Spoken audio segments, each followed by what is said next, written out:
जादूगर पर पूरा यकीन नहीं था तो पहले उसने थोड़ा सा काढ़ा आंद्रे को पिलाया और फिर बाद में खुद पी लिया। फिर दोनों ने साथ में एक मंत्र पढ़ा जिसके बाद वो दोनों गायब हो गए। उनके गायब होने के बाद जादूगर को याद आया कि काढ़े के अंदर सबसे जरूरी चीज तो मिलाना ही भूल गया। उधर आंद्रे और टीबो वक्त में पीछे जाने के बजाय 21वीं सदी के एक म्यूजियम में पहुंच गए थे, जहां उन्हें अचानक देखकर सभी लोग डर रहे थे। टीबो और आंद्रे को खुद कुछ समझ नहीं आ रहा था और जब टीबो ने अपनी तलवार निकालकर घुमानी शुरू की तब तो वहाँ भगदड़ी मच गई। जैसे ही वो दोनों पार्किंग में पहुंचे तो उन्हें लगा कि वो नर्क में आ गए हैं। वो उनके सामने से तेजी से जाती हुई गाड़ियों को देखकर डर रहे थे क्योंकि उन्हें लग रहा था कि ये किसी तरह का ड्रैगन है। इसी चक्कर में टीबो ने तो अपनी तलवार से गाड़ी पर हमला ही कर दिया। वो वापस से म्यूजियम पहुंचे तो उन्हें पुराने जमाने के चर्च जैसी एक जगह दिखी। वो तुरंत घुटनों पर बैठकर प्रार्थना करने लगे, लेकिन तभी पुलिस ने आकर उन्हें अरेस्ट कर लिया। उनकी सभी चीजों को जब्त करके मेडिवियल आर्ट डिपार्टमेंट की हेड जूलिया के पास ले जाया गया। जूलिया हूबहू राजकुमारी रोजलैंड जैसी दिखती थी क्योंकि वो भी उसी राजघराने से ताल्लुक रखती थी। उसे देखकर बहुत हैरानी हुई कि ये सारा सामान चोरी का नहीं बल्कि असली था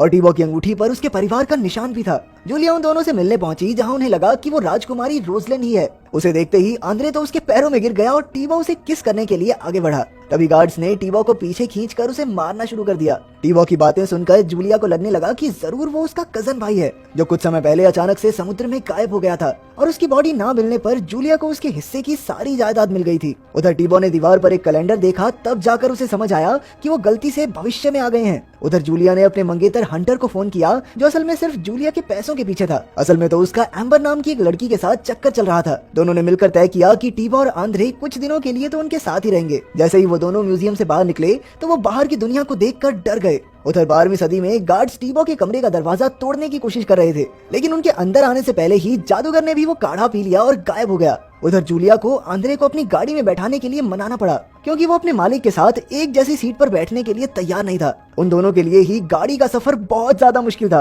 क्योंकि उन्हें इतनी तेज चलने वाली किसी भी सवारी की आदत नहीं थी। पिछली सीट पर बैठे आंद्रे ने तो हंटर के सूटकेस में ही उल्टी कर दी। घर पहुंचने पर आंद्रे ने एंजेलिक को देखा जो पड़ोस के घर में ही माली का काम करती थी। घर के अंदर जाकर टीबो ने जूलिया को समझाने की कोशिश की कि वो कैसे गलती से समय में आगे आ गए थे और अब उन्हें वापस जाने के लिए किसी जादूगर की जरूरत पड़ेगी। दूसरी ओर आंद्रे ने तो घर में तबाही मचा रखी थी, यहाँ तक कि वो तो कुत्तों का खाना भी खा गया था। इसके बाद जूलिया ने उन्हें नहाने के लिए बाथरूम में छोड़ दिया। उधर बाथरूम में आंद्रे कभी तो टूथपेस्ट खाने लग जाता तो कभी परफ्यूम को शराब समझकर पीने लगता।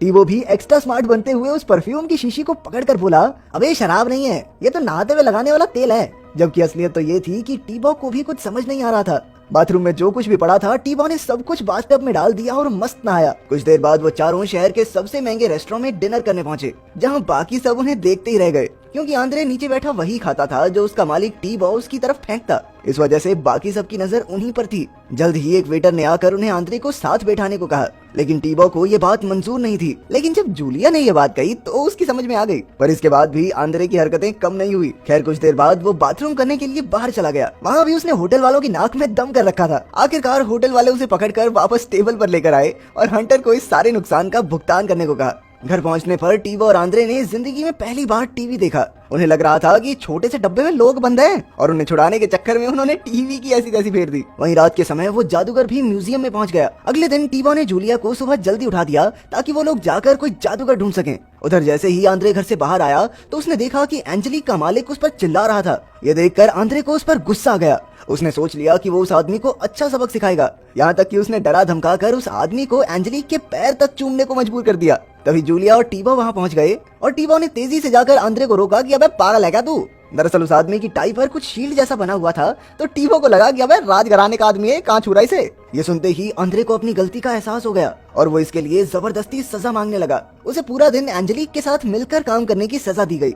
ये तो मुझे किसी एंगल से सजा नहीं लग रही। खैर टीबो और जूलिया कोई जादूगर ढूंढने के लिए बाहर निकल गए। एक दूसरे से बात करते वक्त एंजेलिक को पता चला कि आंद्रे को कितने बुरे तरीके से रखा जाता था। उसने सोच लिया था कि वो आंद्रे को आजाद करके रहेगी। उधर जूलिया और टीबो जब जादूगर को ढूंढने निकले तो जूलिया ने टीबो के कोट पर एक पर्ची चिपका दी जिस पर उसका नंबर लिखा था ताकि अगर वो बिछड़ जाए तो उसे कोई फोन करके बुला ले। तभी एक चोर ने जूलिया का पर्स चुराकर भागने की कोशिश की पर टीबो ने तुरंत उसे धर दबोचा और वो तो सजा के तौर पर अपनी तलवार से उसका हाथ काटने ही वाला था कि जूलिया ने बीच में आकर उसे रोक दिया। इसी बीच वहाँ बहुत भीड़ जमा हो गई और जूलिया भीड़ को संभालने में लग गई। तभी टीबो ने एक औरत को चुड़ैलों जैसे कपड़े पहने देखा और वो जल्दी से उससे बात करने चला गया, लेकिन उस औरत ने बताया कि उसने तो बस चुड़ैल के कपड़े पहने हैं, जादू टोना नहीं आता उसे।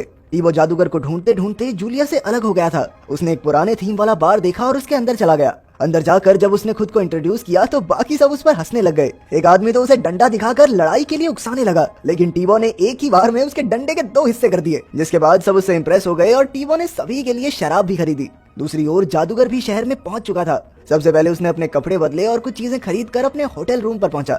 उधर जूलिया को म्यूजियम बुलाया गया क्योंकि जादूगर के आने से वहाँ एक बिस्तर जल गया था।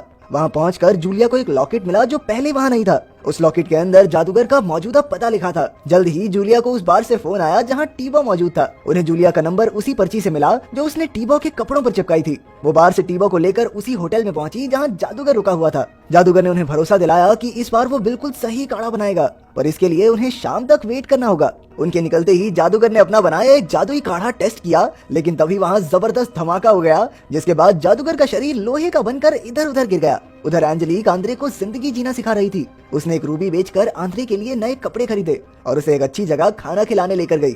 एंजेलिक ने आंद्रे को अपनी नौकरी छोड़कर उसके साथ रहने को कहा, लेकिन आंद्रे के अंदर टीबो को ये बात बताने की हिम्मत नहीं थी। इधर शहर के दूसरी तरफ टीबो और जूलिया भी डिनर करने गए थे, जहाँ जूलिया ने टीबो की मदद करने का वादा किया। इस पर टीबो ने उसे बताया कि वो एक बहादुर लड़की है, पर जूलिया खुद को बहादुर नहीं मानती थी क्योंकि हंटर उसे हमेशा कमजोर महसूस करवाता था। इस पर टीबो ने उसे बाहर ले जाकर तलवार चलाना सिखाया। उधर हंटर और एम्बर एक क्लब में पार्टी करने पहुंचे, पर वो नहीं जानते थे कि आंद्रे और एंजेलिक भी वहीं मौजूद थे।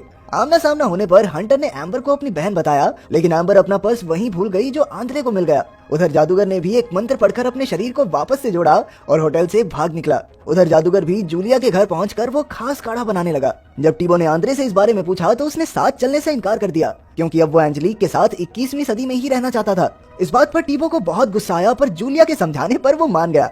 लड़की को ढंग से समझाना आता हो ना, सब समझा देती है वो। जाने से पहले आंद्रे ने जूलिया को एम्बर का पर्स दिया। अब जूलिया को हंटर पर शक हो गया था, क्योंकि असल में तो उसकी कोई बहन थी नहीं। उसी वक्त हंटर भी वहाँ पहुँच गया और उसे देखते ही टीबो उसे जूलिया को धोखा देने के लिए मारना चाहता था, पर जूलिया ने कहा कि ये शुभ काम मैं खुद अपने हाथों से करूंगी। जूलिया ने सैया जी से ब्रेकअप करके उसे घर के बाहर फेंक दिया। जादूगर ने वो जादुई काढ़ा तैयार करके उन्हें बताया कि उन्हें उसी जगह पर पीना होगा जहाँ पर वो प्रकट हुए थे। जैसे ही वो घर से निकले तो उनके पीछे पुलिस पड़ गई, जिन्हें हंटर ने बुलाया था। उन्होंने भागने के लिए कैब वाले को ज्यादा पैसे दिए, लेकिन जाम लगने की वजह से उन्हें गाड़ी छोड़कर घोड़ों पर भागना पड़ा। जैसे ही वो म्यूजियम में पहुंचे तो टीबो ने जूलिया को वो नेकलेस दिया जो राजकुमारी ने उसे दिया था। इससे पहले कि पुलिस उन्हें पकड़ पाती, वो लोग काढ़ा पीकर वहाँ से रफू चक्कर हो